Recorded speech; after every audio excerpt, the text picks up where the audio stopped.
राकेश को हमेशा लगता था कि उसकी माँ बहुत साधारण है, न ज्यादा बोलने वाली, न किसी से शिकायत करने वाली। सुबह उठकर घर के काम, फिर थोड़ी देर आंगन में बैठना और शाम होते ही बेटे के लौटने का इंतजार, यही उसकी पूरी दुनिया थी। राकेश शहर में नौकरी करता था और महीने में 1-2 बार माँ से बात कर लेता था। उसे लगता था कि पैसे भेज देना ही बेटे का फर्ज है।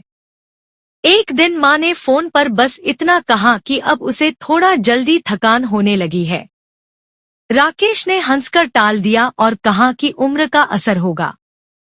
माँ ने कुछ नहीं कहा, बस फोन रख दिया। सच यह था कि माँ कई दिनों से अपने पैरों में बढ़ते दर्द और सीने की घबराहट से जूझ रही थी, लेकिन उसने कभी बेटे को परेशान करना ठीक नहीं समझा। उसके लिए बेटे की चिंता अपने दर्द से कहीं बड़ी थी। समय बीतता गया, फोन और कम हो गए। माँ अक्सर आंगन में बैठकर राकेश के बचपन को याद करती। उसे याद आता कि कैसे वह स्कूल से लौटते समय माँ को दूर से पहचान लेता था। माँ की परछाई उसे हमेशा रास्ता दिखाती थी। अब वही परछाई अकेली पड़ गई थी। एक शाम पड़ोसी ने माँ को जमीन पर बैठा देखा। वह उठ नहीं पा रही थी।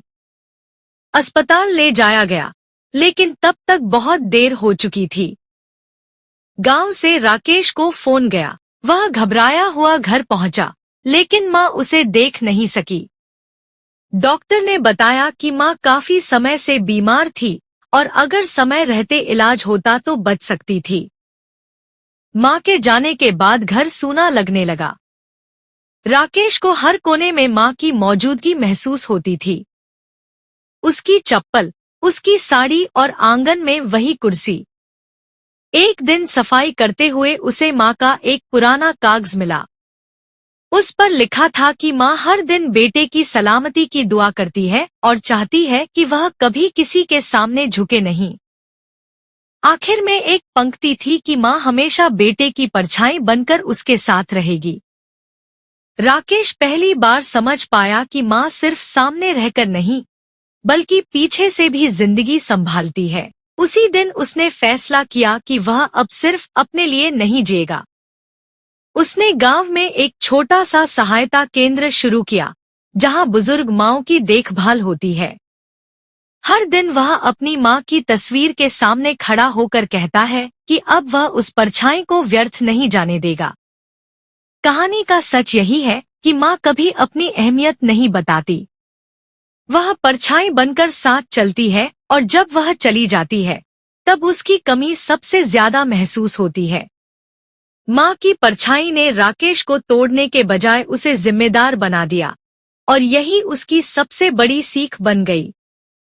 दोस्तों, उम्मीद करता हूँ आपको हमारी कहानी पसंद आई होगी। कहानी पसंद आई हो तो वीडियो को लाइक करें, चैनल को सब्सक्राइब करें और हाँ, नोटिफिकेशन बेल को जरूर दबाएं ताकि अगली आने वाली सभी वीडियो सबसे पहले आपको मिले। कमेंट में अपनी राय जरूर दें ताकि आने वाले वीडियो में सुधार किया जा सके। धन्यवाद।